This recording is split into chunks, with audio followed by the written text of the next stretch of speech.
like mostly everyone out there, I know that we patiently waited and waited and waited, which seemed like an eternity, but in reality, it's only been about 8 months since the first season of The Eminence and Shadow aired, and my God, I did a video on that one.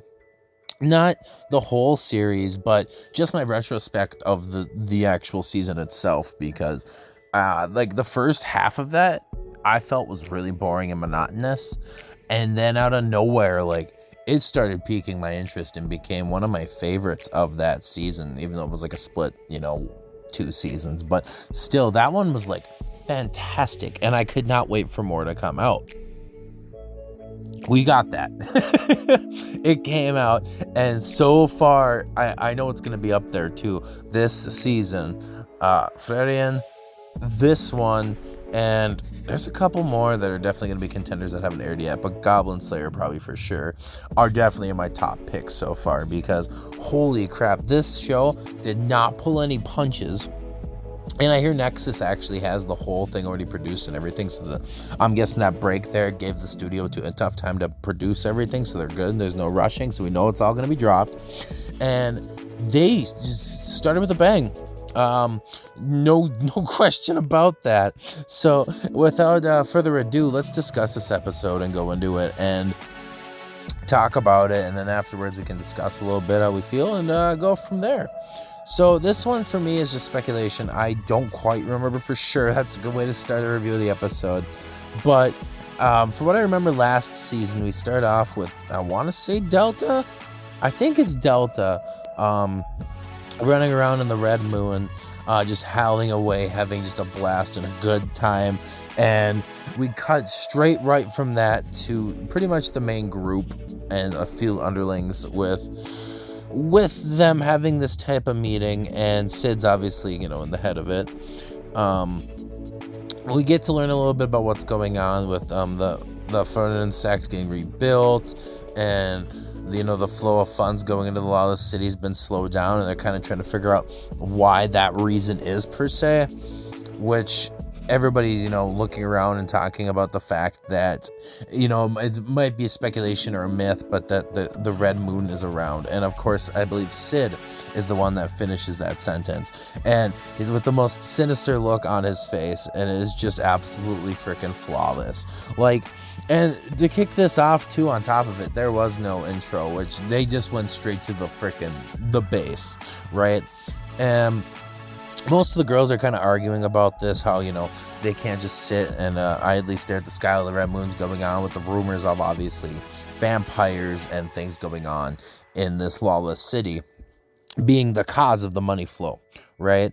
And Sid's pretty much just convincing all of them at the same time, counteracting that, it's just a Red Moon, that's all it is, nothing's going on.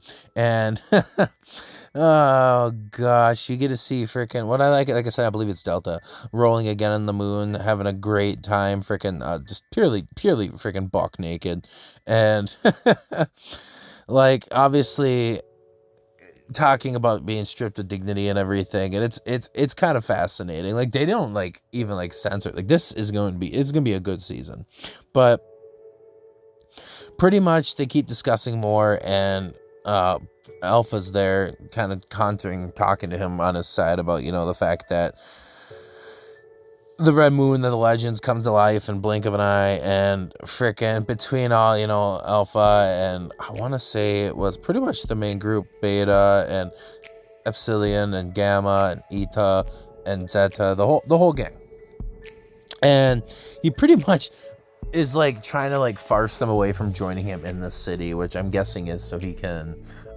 deal with this himself and take care of the situation and enjoy the action, while at the same time, just avoid all of the girls coming with him for the drama. But I don't know for sure. Not a reader. Don't know per se. But right after that, we get to see the two idiots from the last season, which their names are slipping my mind, but they were in that tournament that they had at the very end there. The Golden Knight and the eye patch guy that was all, bronze, no brains. But they get to the lawless city, and we find out via text and everything that there's actually 3 rulers in this city, and one of them is in this castle that they're trying to get into, and that is the Blood Queen herself, which is, as the name suggests, the one that's definitely more or less to do with the Red Moon, or not necessarily to do with it, but just the effects obviously seem to be, going along with that. But they get stopped at this gate because they went to go in to challenge her to a fight, both Goldie and Baldy, which I'll figure their names out, because I feel like they might have some prevalence coming up in the future here. But they get stopped at the gate by this man who just looks absolutely demented and bizarre. Like, he's pale white, abs, wearing like a loincloth and this gray sheath above his head. Almost kind of looks like, not quite like not like whatsoever, but for some reason, if you've ever seen Highlander 2 and those stupid weird goons in the beginning of the movie, it kind of reminds me of that, but I digress. But he's telling these guys that, you have to be powerful warriors to get in here and fight the Red Queen. And he challenged her himself at one point, and he lost an arm. And he shows them this arm, which is somehow still bleeding, even though the way he seems is like he's been there for a while. So maybe it just continuously bleeds. I don't know. Who's to say, right? But the 2 of them are going to try taking him on, because you have to take him on to get in. And, well, we don't know exactly the results in the very beginning. We see him jump off the roof, and then just a blood splatter. So, I mean, to be honest here, we can kind of guess who won that fight. But we phase back to Sid, no longer as his shadow persona. And he's sitting there being dragged. Being dragged by Claire in the lawless city. And pretty much just chewing his ass out, right? Like, telling him that, that she doesn't want to catch the attention of weirdos, and that the fact that they're going to go to the Dark Knight Association for a strategy meeting first, and that the main reason she is not letting him go is because she's afraid he'll leave. But we get this nice, really quick, 10-second recap of the last season without going into, a stupid full episode recap, which leads us to know that Claire won the tournament.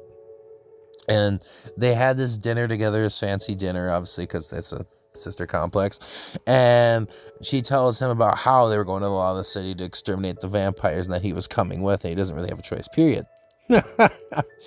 And she also lets him know that the reason that she brought him there was in the consideration for his future. Because obviously, everybody thinks he's useless because his fighting style is so plain and, nothing extraordinary out of anything.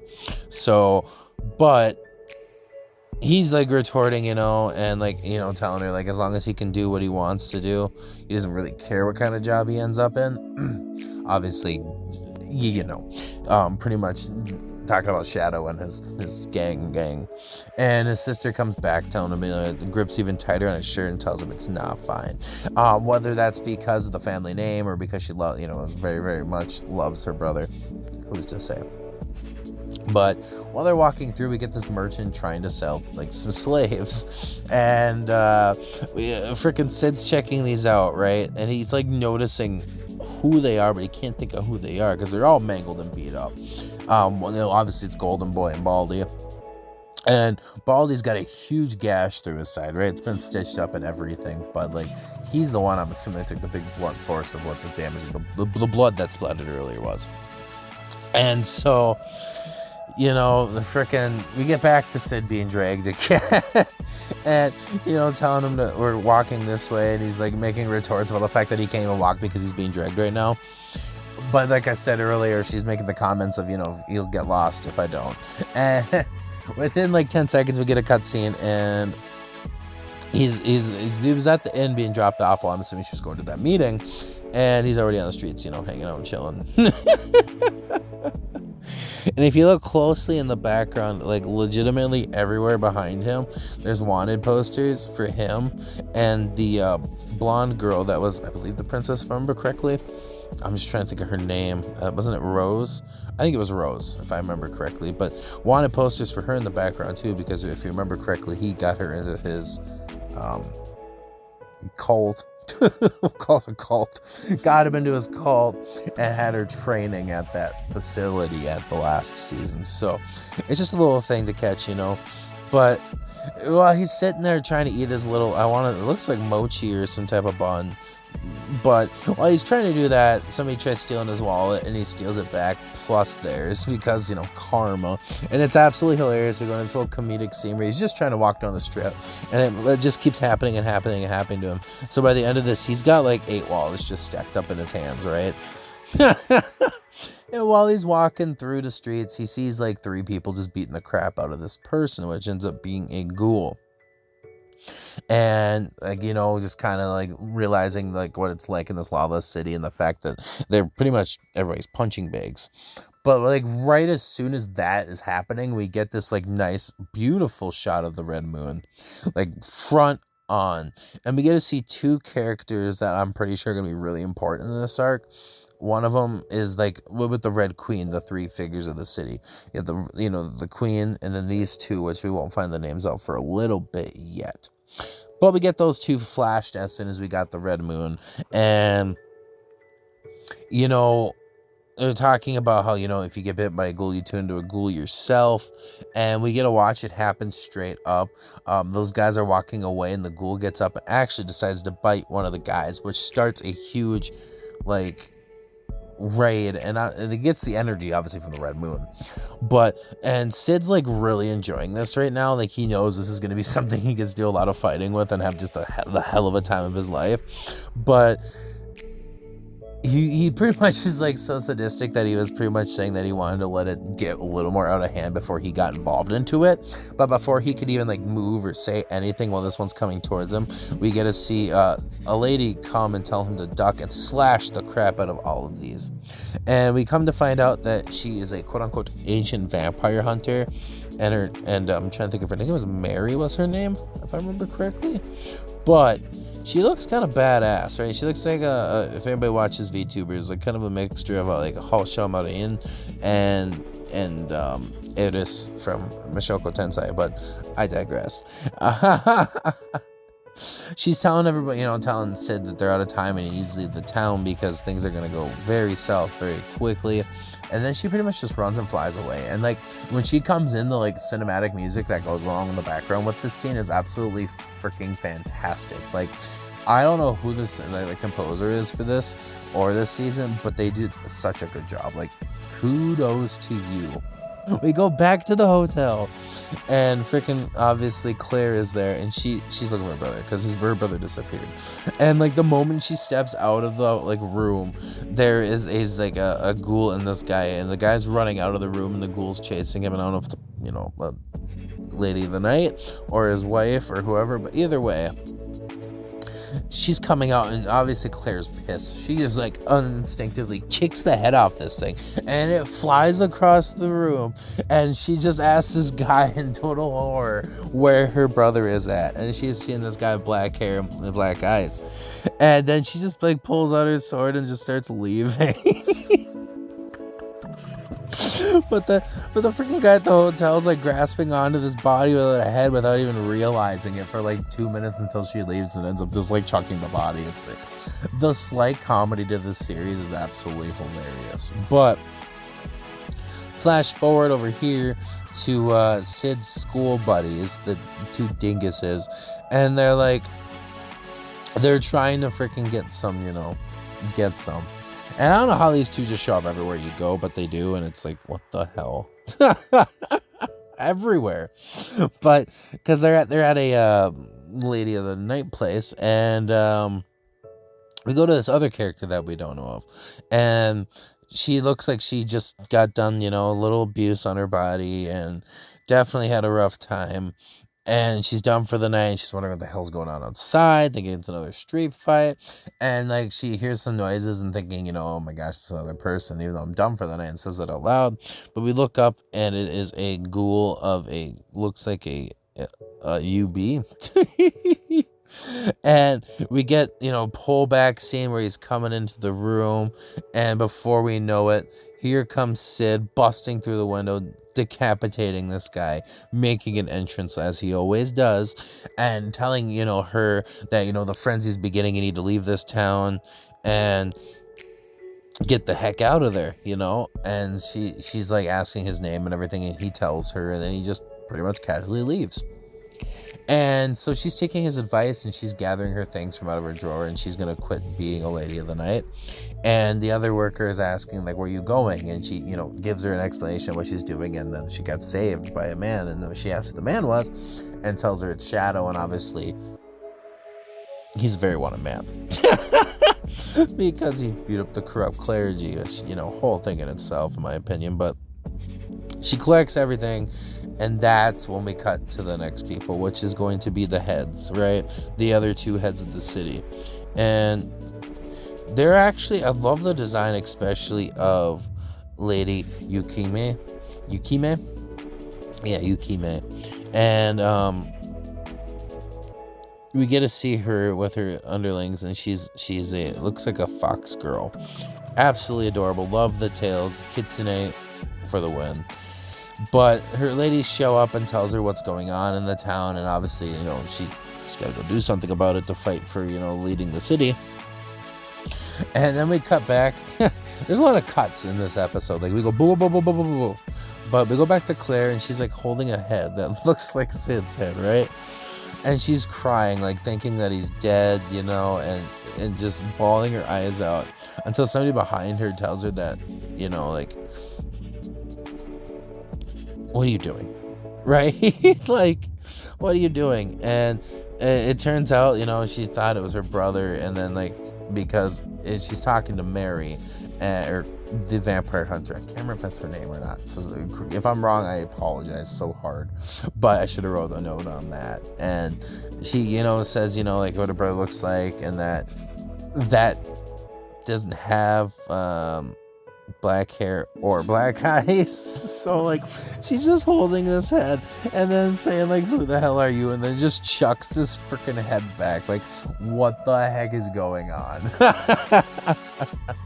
But Miss Vampire Hunter tells her that she knows where possibly he went because, she saved two people like that already. And pretty much one was leaving the city and one was getting taken to the Blood Queen. And she assumes that the Blood Queen is the one that, her brother is. Because we also find out that the Blood Queen actually has a 1,000-year slumber that she's been going through. And they decide to co-work together to go into this place to save her brother and to stop the Blood Queen. So those two take off towards this, castle. And whoo, we get to meet the other character, which, like, I'm trying to think of his name now, but God, what the hell is Wolf Boy's name? Either way, the other head of the city. We finally get, like, a small introduction to him, and from what I can tell, seems like a pretty cool character. Juggernaut, that's his name. Juggernaut. Seems like a pretty cool character, kind of a wolfy boy looking type of person. And he starts, like, mentioning how there was a Therian throat invasion a long time ago, and they haven't seen anything in the city like this since then. So they're just murdering left and right, all these ghouls and everything running rampant around the city. And finally, we get to that scene I was kind of talking about earlier, how it's that one chick that looks like she's, like, in some type of guard for the city, or that the council, maybe his sister was talking about. But she's talking about fighting him off in the city, and the other two people leave, so she's just here by herself. And so, of course, Sid comes in again and saves the day. And freaking, she's probably wondering where the heck he is too. But, we don't really get much from that scene, so I don't even know I really added it, but it's part of the episode, so I have to kind of talk about it. Then we finally get to see what I can tell is, like, the Blood Queen's, like, henchmen. And one of them talks about how, everything's going to plan, and they got these stupid little, like, Count Dracula outfits on. And this is where we get, like, the proper introduction about Yukime, who defends the White Tower, and then Juggernaut, who defends the Black Tower. And obviously you got the Blood Queen, who does the Red Tower, right? But then he mentions to the red guy that there's one more. There's one other person fighting right now, and he doesn't really answer who it is. But after seeing a few more brutal slaughters of both of the Juggernaut and Yukime, we get to see the freaking those two freaking fighting. Like, those two are about to go ham. And right before that, there's Sid. And freaking, he does this nice little dialogue while those two are freaking, blah, blah, blah, blah, blah. He's talking, continuing his quest to become the Eminence and Shadow. And he who lurks in the shadow. And we get this really awesome ending scene of him standing in front of the tower and red lights shining on him, and Yukime and Juggernaut standing there as well. And that is the end of the episode. And holy crap, there is just, like I said, so much bouncing left and right and left and right. But my god, this episode was freaking amazing. It was so fast paced, so many things were happening, and at the same time enough to keep up with and not getting recapped. It was absolutely freaking awesome, and I cannot wait to freaking keep going with this series. I'm really sad this one's only a 12 episode, not a 24 2-core. But that's fine. As long as they did a fantastic job and we have promised to get another season, I'm more than okay with that. So yeah, if you enjoyed this video, please leave a like. It means a lot to me. And if you really want to keep up with everything I'm doing, I'm covering 4 series this season. I'm doing Goblin Slayer, The Eminence and Shadow, Fairy, and then I think I'm going to do Regna Crimson as well, since I did talk about it earlier this week. Maybe one more. We'll see how that goes. But that's pretty much all I got for today. We'll see y'all in the next video. Peace.